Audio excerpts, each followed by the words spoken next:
أستاذ أحمد بيسأل بعد قد إيه أقدر أحكم إذا كانت الزراعة ناجحة ولا لأ؟ تعالوا مع بعض نحكي حكاية زراعة شعر على صديقنا من أول يوم لحد النتيجة بعد سنة ونص. زي ما احنا شايفين ده شكل صديقنا يوم العملية. عندنا زي ما احنا شايفين فراغ كامل في منطقة الصلع، واخد من أول المقدمة لحد منطقة التاج. المنطقة دي بنسميها صلع من الدرجة الستة، وهنا بيتم رسم العميل على خط الشعر اللي احنا بنتفق عليه وتحديد المنطقة المزروعة. ودلوقتي زي ما احنا شايفين شكل صديقنا بعد العملية مباشرة، زراعة 2500 جرافت وتكثيف المنطقة الأمامية، والمنطقة الخلفية زي ما احنا شايفين فوق مش مزروعة خالص.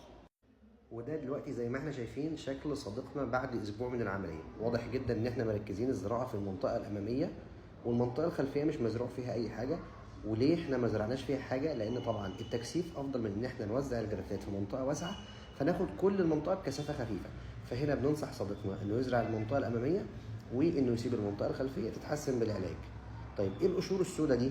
عشان نشرح، ده لما بنقتطف الشعر بيطلع معاه جزء من الجلد، بناخد الجرافت معاه طالع جزء من الجلد، فلما بنزرعه الجزء من الجلد بينشف ويدينا المنظر اللي احنا شايفينه اللي هو النقطه السوداء دي.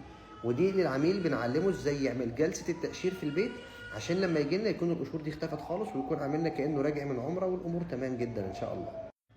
وهنا زي ما احنا شايفين ده شكل صديقنا بعد حوالي اسبوع من العمليه. كان بعت لنا الصوره قبل ما يجي المركز وهو عمل تقريبا التاشير لنفسه، بس هو عشان كان سافر بره مصر فما قدرناش نشوفه في الفتره دي، فهو ما شاء الله قشر لنفسه والامور بقت كويسه جدا. زي ما احنا شايفين دلوقتي دخلنا في مرحله الصدمه، الشعر المزروع كله وقع تماما كاننا ما زرعناش. المرحله دي بتبدا من بعد اسبوعين من العمليه لحد حوالي 40 يوم اللي هم حوالي شهر ونص.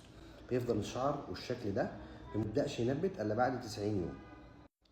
هنا دلوقتي زي ما احنا شايفين بعد 3 شهور من العمليه بدا يحصل انبات خفيف، والمنطقه الخلفيه لو خدتوا بالكم بدات تتحسن زي ما احنا شايفين دلوقتي، بقت يطلع فيها شعر وبدات الامور فيها تبقى كويسه. وهنا دلوقتي ده شكل صديقنا بعد 5 شهور، في تحسن برضو في المنطقه الخلفيه وتحسن واضح في المنطقه الاماميه، لكن الكثافه لسه مش بالشكل المرضي لصديقنا. وطبعا هنا بنكون حوالي 40% فقط من النتيجه. طبعا في بعض الحالات بتوصل للخمس شهور تكون واخده نتيجه حوالي 80% من النتيجه، لكن دي استثناءات. دلوقتي ده شكل صديقنا بعد 6 شهور ونص. ما شاء الله التحسن بدأ يبقى ملحوظ، صديقنا بدأ يقدر يسرح شعره بشكل كويس جدا، المنطقة الخلفية بقت متحسنة جدا جدا مع بروتوكول العلاج. وهنا زي ما احنا شايفين ده شكل صديقنا بعد سنة من العملية، تحسن كبير جدا جدا في المنطقة المزروعة وتحسن كبير في المنطقة الخلفية مع الاستمرار على بروتوكول العلاج. وزي ما احنا شفنا دي بتكون مراحل العملية من أول يوم لحد سنة من العملية، مرورا بمرحلة الصدمة اللي الشعر كله بيقع فيها لحد ما نوصل للنتيجة النهائية الحمد لله.